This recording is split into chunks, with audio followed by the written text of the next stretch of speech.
A Bíblia é maravilhosa, mas ela tem temas misteriosos. O senhor concorda comigo? Temas difíceis às vezes, né, Tiago? Sim. É. E se você está aí na sua casa, não entendeu um trecho da Bíblia, o que você vai fazer?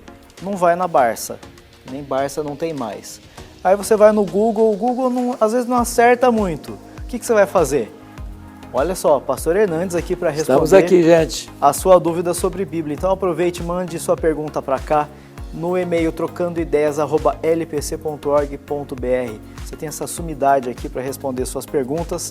Faça como a Maria Helena, o Edilson Vieira e o Daniel Andrade, que nos mandaram perguntas e eles vão fazer o Trocando Ideias de hoje.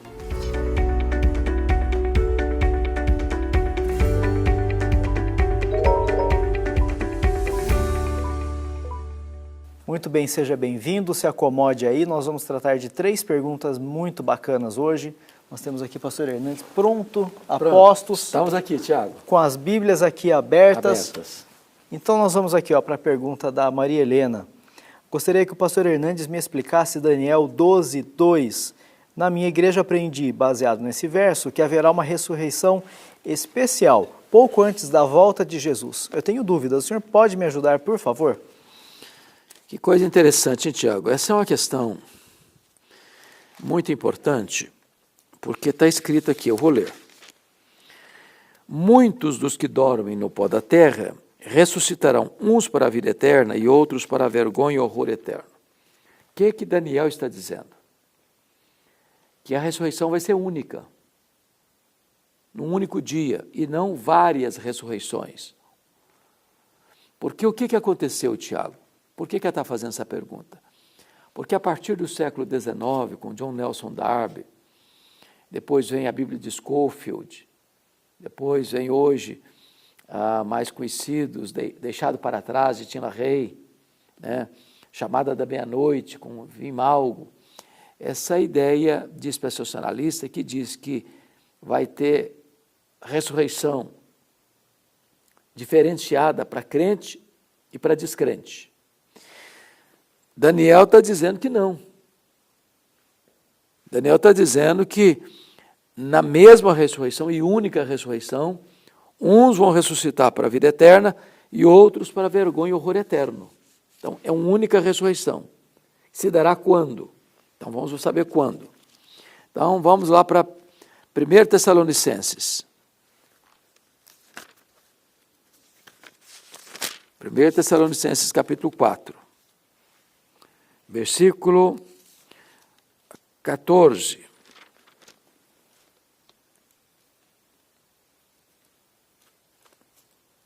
Está escrito assim: pois se cremos que Jesus morreu e ressuscitou, assim também Deus, mediante Jesus, trará em sua companhia os que dormem. Ora, ainda vos declaramos por palavra do Senhor isto: nós, os vivos, os que ficarmos até a segunda vinda do Senhor, de modo algum precederemos os que dormem. Porquanto o Senhor mesmo, dada a sua palavra de ordem, ouvida a voz do arcanjo, ressoada a trombeta de Deus, descerá dos céus, e os mortos em Cristo ressuscitarão primeiro. Então vamos entender. Quando é que se dará a ressurreição? Na segunda vinda. Está claro aqui. Quando eu diz os mortos em Cristo ressuscitarão primeiro, não é em relação aos outros mortos ímpios, que ele está falando para a igreja, mas em relação aos vivos, porque o verso 17, depois nós os vivos, os que ficarmos, seremos arrebatados juntamente com eles. Ou seja, quando Jesus voltar, estou falando agora dos salvos, ele vem. 2 coisas vão acontecer. Primeiro, os mortos ressuscitam. Segundo, os vivos são arrebatados, transformados e arrebatados.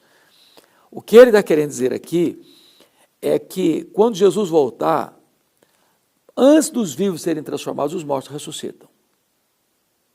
Então, ele está falando aqui para a ressurreição dos crentes, porque está falando para a igreja, respondendo um problema que estava acontecendo na igreja, em virtude da influência do pensamento grego, que não acreditava em ressurreição. Mas, então, já estão sabendo que a ressurreição se dará na segunda vinda. Na segunda vinda. Daniel disse que os mortos ressuscitam, uns para a ressurreição da vida, outros para o juízo. Agora, o que Jesus trata do assunto? Então, vamos lá para João 5. João 5, 28 e 29. O que é que Jesus fala sobre o assunto? Agora é ele falando, Jesus. 28, versículo 28. Não vos maravilheis disto, porque vem a hora em que todos os que se acham nos túmulos ouvirão a sua voz e sairão. Os que tiverem feito bem para a ressurreição da vida, os que tiverem praticado o mal para a ressurreição do juízo. Ou seja, Jesus está falando a mesma coisa que Daniel falou. Quando vai ser essa ressurreição? Quando Jesus voltar. Quem vai ressuscitar? Ímpios e incrédulos. Ninguém, ao morrer ímpio, vai ressuscitar para a ressurreição do juízo. Morreu crente, vai ressuscitar para a ressurreição da vida. No mesmo dia. Que dia? No dia que Jesus voltar. Então não tem várias ressurreições, tem uma única ressurreição. De crente e descrente. Imediatamente se estabelece o juízo.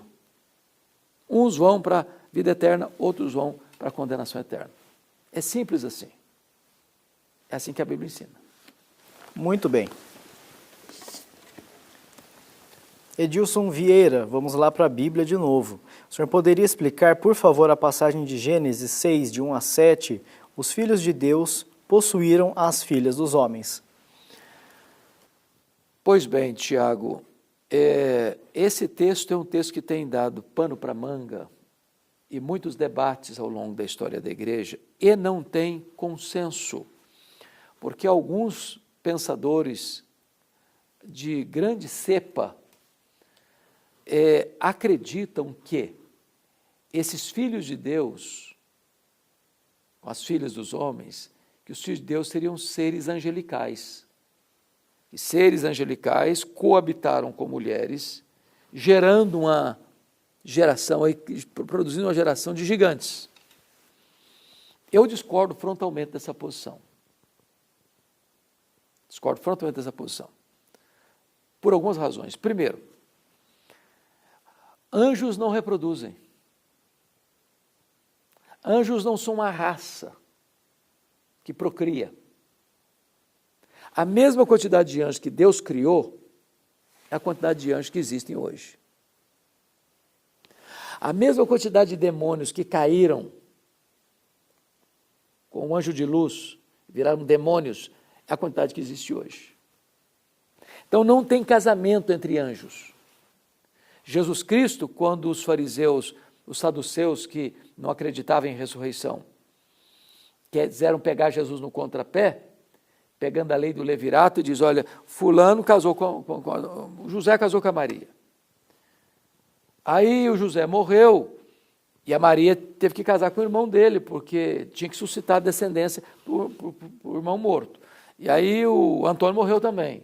Aí o Rodrigo morreu também. E aí o Matias morreu também. E aí tinham 7 irmãos, todos os 7 casados com a viúva. E lá no céu, quem vai ser marido dela? Os 7 que casaram com ela. Pergunta de algibeira, jogaram isso para cima de Jesus a pergunta. Jesus respondeu assim, errais não conhecendo as Escrituras nem o poder de Deus. Lá no céu, não se case e não se dá em casamento. Seremos como os anjos. O que ele está querendo dizer com isso? Que casamento é uma realidade para aqui. Depois que nós tivermos um corpo glorificado, nós não mais seremos uma raça que vai procriar. Não vai casar, não vai ter filhos, vai procriar. Então, como é que eu entendo o texto de Gênesis 6? É que a geração piedosa de Sete, depois da morte de Abel, vai se casar com as filhas dos descendentes de Caim. E é esse casamento misto, diríamos nós, aquilo que Paulo vai mencionar lá em 2 Coríntios, capítulo 6, versículo 14, é que você não deve casar o crente com o incrédulo.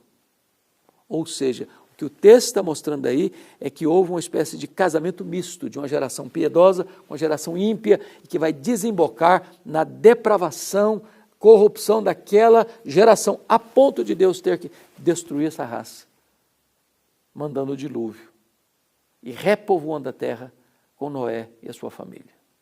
Acho que é disso que o texto trata. Perfeito. Está aí explicado, então. E a gente tem a pergunta do Daniel Andrade. Pastor, qual o papel da igreja na sociedade, sabendo no fim escatológico que vai assolar esse mundo no futuro? Bom, tem duas posições, Tiago, que é interessante. Há uma posição, em virtude da sua bandeira escatológica, que diz assim, quanto pior, melhor, porque Jesus está voltando. É a postura da avestruz, que enfia a cabeça na areia para não ver o problema. De jeito nenhum deva ser essa a posição da igreja, embora saibamos que o mundo caminha para uma caotização, onde a Bíblia menciona, e Jesus falou isso, haverá guerras, rumores de guerras, nação contra nação, reino contra reino, haverá terremotos, haverá fomes, haverá pestilências, haverá esfriamento do amor, haverá multiplicação da iniquidade, haverá a apostasia, haverá o levantamento do filho da iniquidade. Isso é um fato. Porém, qual é a postura da igreja? A igreja é sal da terra, ela é luz do mundo. Ela é o antisséptico neste mundo que caminha assodadamente para a corrupção e maldade.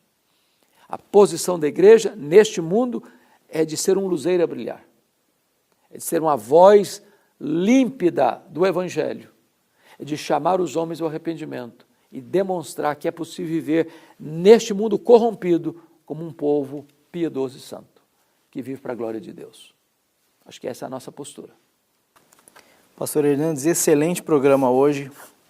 Privilégio, Tiago, estar aqui com você e tratando dessas questões todas. Pois é. Ô de casa, Pastor Hernandes tem um convite para você. Tem, não tem, pastor? Tenho. Bora lá. Sim.